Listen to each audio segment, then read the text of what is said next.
ಹೇ sparkles, ಇವತ್ತಿನ video ನನ್ನ ಚಿಕ್ಕು ಜೊತೆ. ಎಲ್ರಿಗೂ ನನ್ನ ನಮಸ್ಕಾರ. ನನ್ನ ಚಿಕ್ಕು ಎಷ್ಟು ಮುದ್ದಾಗಿದ್ದಾಳಲ್ವ, ಫುಲ್ಲು ವೈಟ್ ಕಾಟನ್ ಥರ.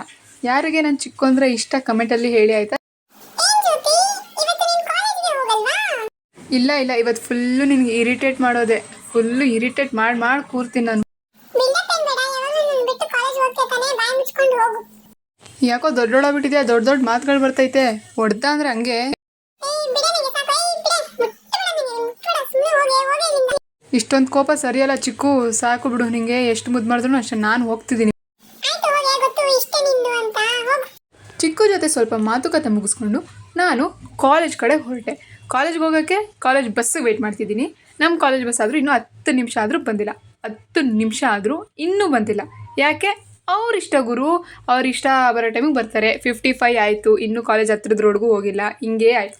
20 ನಿಮಿಷ ಕಾಲೇಜ್ಗೆ ಲೇಟಿಗೆ ಹೋಗಿ ಲೆಟರ್ ಬರೆದು ನಮ್ಮ ಡಿಪಾರ್ಟ್ಮೆಂಟ್ಗೆ ನಾವು ಇವತ್ತು ಕ್ಲಾಸಸ್ ಅಟೆಂಡ್ ಮಾಡಲ್ಲ ಅಂತ ಫುಲ್ ಡೇ ನಾನು ರಿಹರ್ಸಲ್ ಮಾಡಿಕೊಂಡು ಆ್ಯಂಕರಿಂಗ್ದು 4 ಗಂಟೆ ಕಾಲೇಜ್ ಬಿಟ್ಟಿದ್ದೀನಿ. ಯಾರೂ ಇಲ್ಲ ಕಾಲೇಜಲ್ಲಿ. ನನಗೆ ಫುಲ್ ಪ್ರಾಕ್ಟೀಸಿಂಗ್ ಆಗಿದ್ರು ಅವರೊಬ್ಬರಿಂದ ನಾನು ಇವತ್ತು ಸಹ ಲೇಟಾಗಿ ಹೋದೆ. ಇವತ್ತು ಅವರಿಂದನೇ ಕಂಪ್ಯೂಟರ್ ಕ್ಲಾಸ್ಗೂ ಹೋಗಿಲ್ಲ. ಟೈಮ್ ಎಷ್ಟಾಗ್ತಿದೆ ಅಂದರೆ ಫುಲ್ಲು ಫ್ರಸ್ಟ್ರೇಷನ್. ಅಂದ್ರೂ ಪರವಾಗಿಲ್ಲ, ನಾಳೆ ಒಂದು ದಿನ ಹೋಗಲಿ ಬಿಡು ಅಂತ ಬಿಟ್ಟು ನಾನು ನನ್ನ ಲೈಫ್ನ ಎಂಜಾಯ್ ಮಾಡಿಕೊಂಡು ಪಾನಿಪುರಿ ತಿಂತಾಯಿದ್ದೀನಿ. ಅದಾದಮೇಲೆ ಇವತ್ತು ಕ್ಲಾಸಲ್ಲಿ ನನ್ನ ಫ್ರೆಂಡು ನನಗೆ ಗಿಫ್ಟ್ಸ್ ಕೊಟ್ಟಳು. ಈ 3 ನೆಕ್ ಪೀಸು, ಅದ್ರ ಜೊತೆ ಇಯರಿಂಗ್ಸು. ತುಂಬ ಕ್ಯೂಟಾಗಿದೆ. Thank you so much. ಇವತ್ತಿಗೆ ಇಷ್ಟೇ, ಮತ್ತೆ ಸಿಗೋಣ ನಾಳೆ. ಬಾಯ್ ಬಾಯ್.